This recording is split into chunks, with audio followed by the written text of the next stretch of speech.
You, your girlfriend, your employer, your family, your friends, I mean, just about everyone wouldn't mind you being a more handsome man. But short of plastic surgery, how the fuck can you restructure your face? Well, this might actually shock you, but it's completely free and you've probably missed this detail for your entire life up until this video. So what is a handsome man? Typically, I guess what most people would consider both female and males as a handsome man is someone with a pronounced jawline, pretty relevant cheekbones, not so much sunken in eyes, but not puffy eyes either. Usually they'll have like a thinner neck, straight teeth, that kind of thing, right? Like they're a handsome dude in the face. Research shows that having a pronounced chin in males can actually dictate up to 45 to 50% of their facial attractiveness.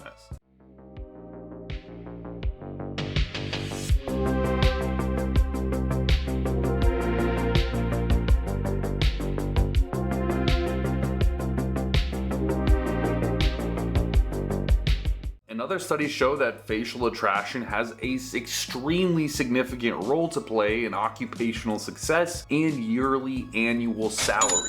Even in the military, which is a highly controversial thing right now, which has been exposed by several studies, facial attraction within males and females seems to deal a lot with placement and ranking whilst in the military. The more younger and attractive people in the military are getting placed above in higher rank and status than their counterparts who have been in the military for longer, likely have more experience, but are just less attractive. So you can understand that it's a really essential part of being human, having a nice facial structure and generally being attractive in that context. And now you might be saying, well, Colton, I don't have a face that is attractive, nor do I know how to get one. I can't afford $10,000, $15,000, $30,000 in plastic surgery, nor do I think I would want to go through plastic surgery. Well, trust me, you're not alone, because I too would never want to do that, nor would I want to pay that much for any form of facial surgery or reconstruction. And hopefully this is a significant enough thing for you to want to change, because it does have large ties to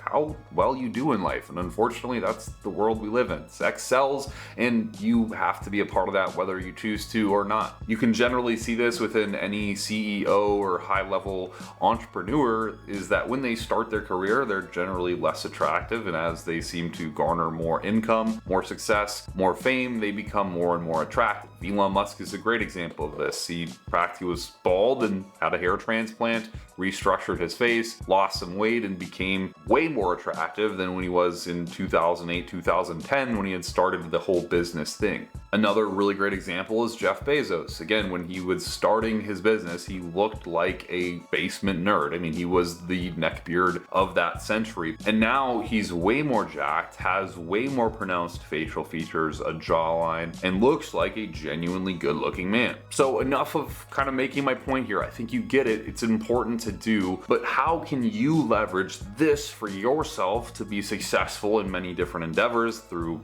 finding relationships, occupational success, being cool with family and friends, which arguably if they're judging you for how you look, you should probably find some new friends. But regardless, getting into circles might require you look attractive in the first place to then create a manipulative series of events which allows you to get higher into social statuses. And this is a conversation for a different discussion, but you understand what I'm trying to say. So the few principles here are quite simple. And again, this is completely free, and in fact might actually save you money in the long run. And one of the most important things initially is just going to be, in general, fat loss. When a person loses fat, it can lead to significant improvements within facial symmetry and facial structure altogether. Firstly, face fat really messes with the contours of the face. And as we discussed before, in data, it's pretty clear that up to almost 50% of a male's facial attraction is relative to his jawline. As fat diminishes, underlying features such as cheekbones, your jawline, the sunken in cheek portion here, all that good stuff starts to become more revealing. For instance, reducing subcutaneous fat can actually improve the fat around your eyes, leading to more of a younger and youthful look around your face. And you can see this in a lot of bodybuilders who are just about halfway through prep, where they've lost a significant amount of weight. They aren't too lean, but they're much leaner, and their faces suddenly look a quite a bit more attractive. As well, when you do hold adipose tissue in your face, you lose some of the natural elasticity that your face has. And at the end of the day, this causes your skin to look a little bit stretched and pressured. When you do lose weight, you tend to get some of this natural elasticity back, and your skin, because of it, looks a little bit younger, less wrinkled, less influenced by weathering of having fat tissue on your body. There's actually a really popular surgery called buccal fat pad removal, which a lot of people do, honestly, in Hollywood and other areas. And essentially the procedure is removing the fat from within your jaw structure, and the result of it is that you have a skinnier, more proportional looking face, and specifically a way more pronounced jawline and cheekbone. And people pay tens of thousands of dollars for this surgery. Now, the thing about this surgery is you're just removing a fat pad, and fat can be diminished through lifestyle intervention quite easily. The other thing is that water retention can have a significant impact on your face as well. When your body retains water via large amounts of carbohydrates being consumed, sodium in excess, disproportionate mineral balances, certain drugs and compounds that we use, this leads to puffiness, which affects the symmetry of your jawline, your cheekbones, your eye sockets. The things that I mentioned are super critically important when it relates to rating on a scale of attractiveness very highly.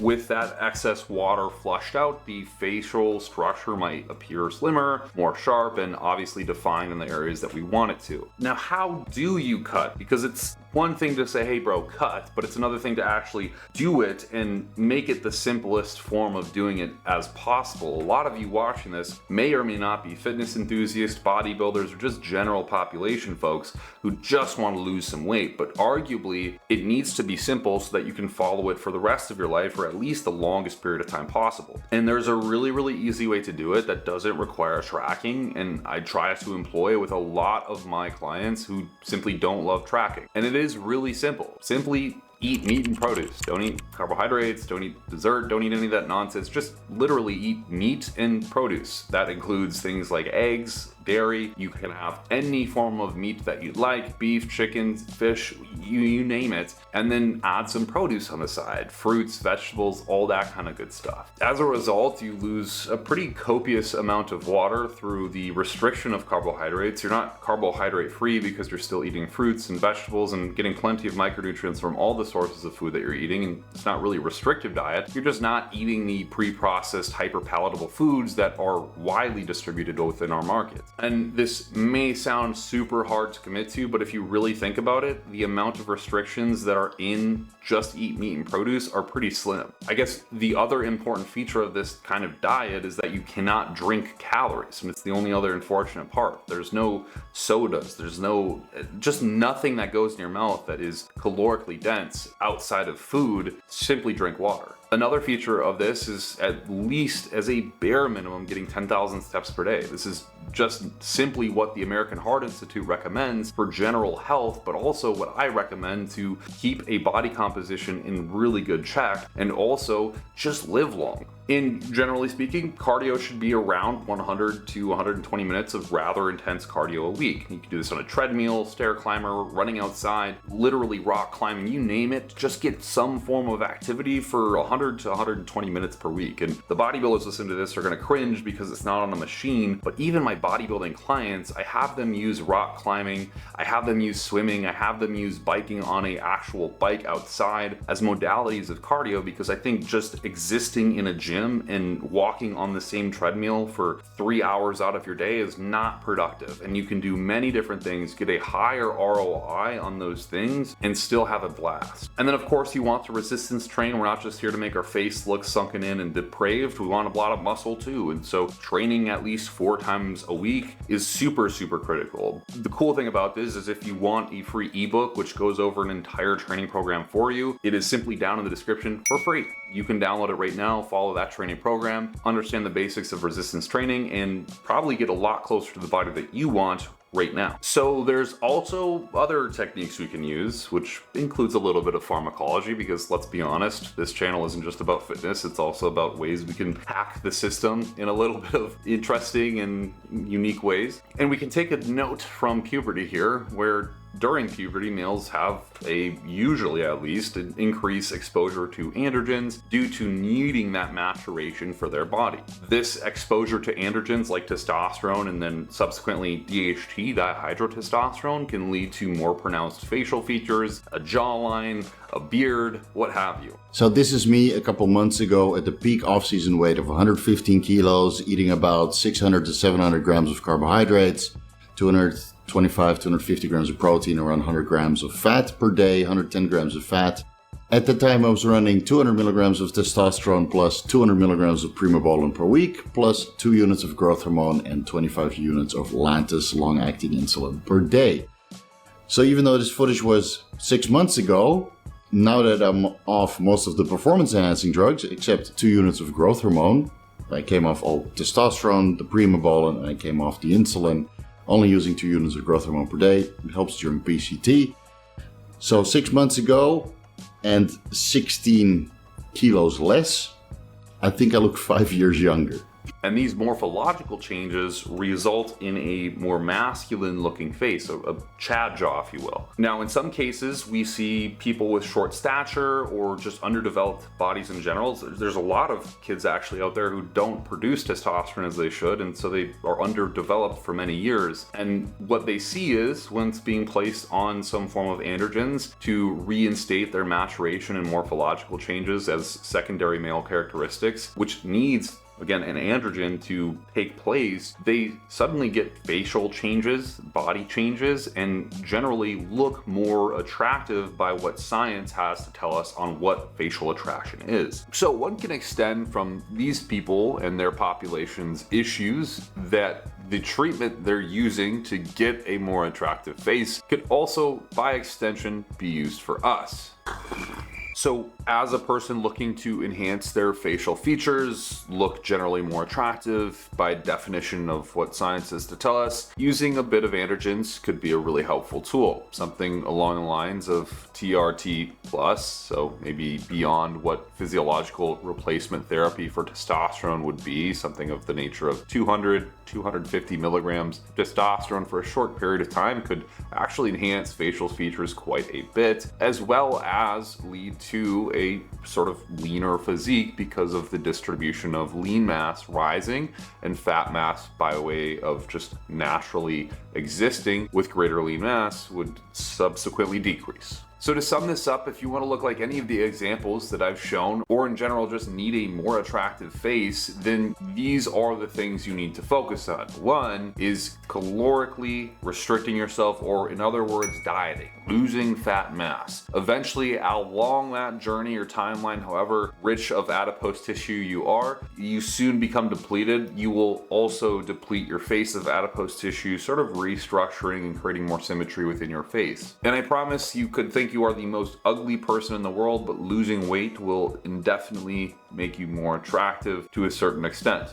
Functionally, you can do this by including meat and produce in your diet and excluding everything that doesn't fit the category of meat and produce, excluding any drinks that would be calorically dense, anything that has calories that you can consume via liquid, don't eat it. Making sure you're getting at least 10,000 steps per day, and ideally committing to 100 to 120 minutes of cardio, with the condition that you're also training at least 4 times per week with resistance training. Again, if you need a program, it's right down below in the description. This should get you all the results that you need, but as an extracurricular aid to getting a more attractive face, you could use something like a testosterone at a slightly higher dose, or maybe one of its derivatives, for example, masteron or primobolan, which is a derivative of dihydrotestosterone and wildly effective for creating sort of masculine features. Those simple things will keep you from ever needing a facial surgery, plastic surgery, or missing the love of your life again.